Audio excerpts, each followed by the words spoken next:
عزیزان گرامی السلام علیکم۔ کیا روس اور یوکرین کی جنگ تیسری عالمی جنگ میں تبدیل ہو سکتی ہے؟ یہ وہ سوال ہے جو اس وقت پوری دنیا کے لوگوں کے ذہنوں میں زیر گردش ہے۔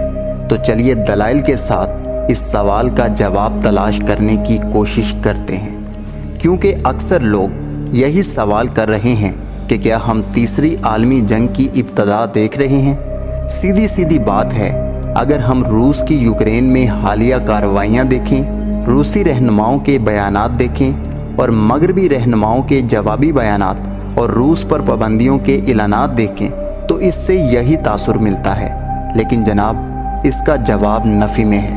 آسان الفاظ میں یہ تیسری عالمی جنگ کی شروعات نہیں ہے، کیونکہ یوکرین اور روس کے درمیان حالات خواہ کتنے ہی خراب کیوں نہ ہوں، لیکن یہ براہ راست نیٹو اور روس کا جھگڑا نہیں ہے۔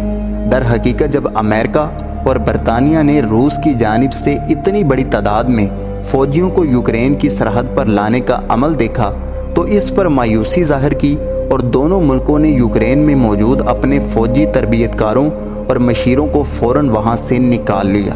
امریکی صدر جو بائیڈن نے رواں ماہ کی شروعات میں کہا تھا کہ عالمی جنگ تب ہوگی جب امریکی اور روسی فوجی ایک دوسرے پر فائرنگ کر رہے ہوں گے۔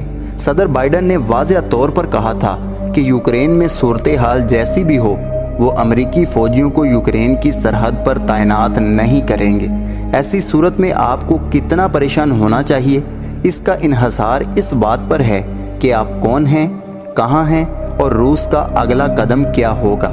اگر آپ ایک یوکرینی فوجی ہیں اور ملک کی مشرقی سرحد پر تعینات ہیں تو آپ یقیناً ایک خطرناک صورتحال سے دوچار ہیں۔ اسی طرح لاکھوں یوکرینی باشندوں کو بھی پریشانی لاحق ہے، کیونکہ اللہ تعالیٰ ہی جانتے ہیں کہ یہ بحران ان کی زندگیوں کو کس حد تک متاثر کر سکتا ہے۔ اس کے علاوہ اس بات کا بھی کسی کو علم نہیں کہ روس یوکرین میں کہاں تک اپنی افواج بھیجنا چاہتا ہے، اور اس بات کا علم صرف صدر پیوٹن اور ان کے قریبی ساتھیوں کو ہی ہوگا۔ لیکن نیٹو اور دوسرے مغربی ممالک کے لیے سرخ لکیر وہ ہوگی جب نیٹو ممالک کو روس سے خطرہ ہوگا۔ اگر ہم نیٹو معاہدے پر نظر ڈالیں تو ہمیں معلوم ہوگا کہ نیٹو معاہدے کے آرٹیکل 5 کے تحت اگر کسی رکن ریاست پر کوئی حملہ ہوتا ہے تو نیٹو کے تمام ممالک کو اس کے دفاع کے لیے آنا ہوگا۔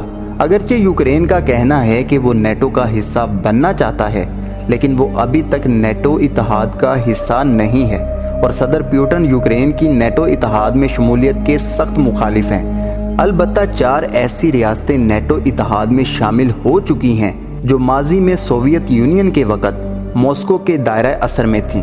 ان میں پولینڈ، ایسٹونیا، لٹویا اور لیتھونیا شامل ہیں۔ ماضی میں روس کے دائرہ اثر میں رہنے والے ان ممالک کو خدشہ ہے کہ روس یوکرین تک محدود نہیں رہے گا، اور وہ ان ممالک میں بسنے والے روسی نسل کے باشندوں کی مدد کے بہانے ان پر بھی حملہ آور ہو سکتا ہے۔ اسی وجہ سے نیٹو نے حالیہ دنوں میں بالٹک ریاستوں میں اضافی فوجی تعینات کیے ہیں۔ تو ایک بات دماغ میں بٹھا لیں کہ جب تک روس اور نیٹو اتحاد کا براہ راست ٹکراؤ نہیں ہوتا تب تک پریشان ہونے کی ضرورت نہیں۔ چاہے یوکرین میں حالات کتنے ہی خراب کیوں نہ ہوں، عالمی جنگ کا کوئی خطرہ نہیں، لیکن ہمیں یہ نہیں بھولنا چاہیے کہ روس اور امریکہ کے پاس 8000 قابل استعمال ایٹمی ہتھیاروں کا ذخیرہ موجود ہے، لہٰذا خطرات بہت زیادہ ہیں۔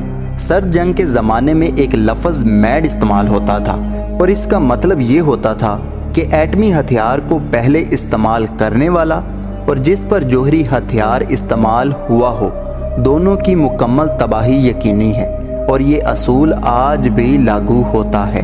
امید کرتا ہوں کہ یہ چھوٹی سی کوشش آپ کو پسند آئی ہوگی، اور یہ چھوٹی سی کوشش آپ کے علم میں اضافے کا سبب بنی ہوگی۔ ویڈیو پسند آئے تو ویڈیو کو لائک کریں، چینل کو سبسکرائب کرنا مت بھولیے گا۔ اللہ حافظ، اللہ نگہبان۔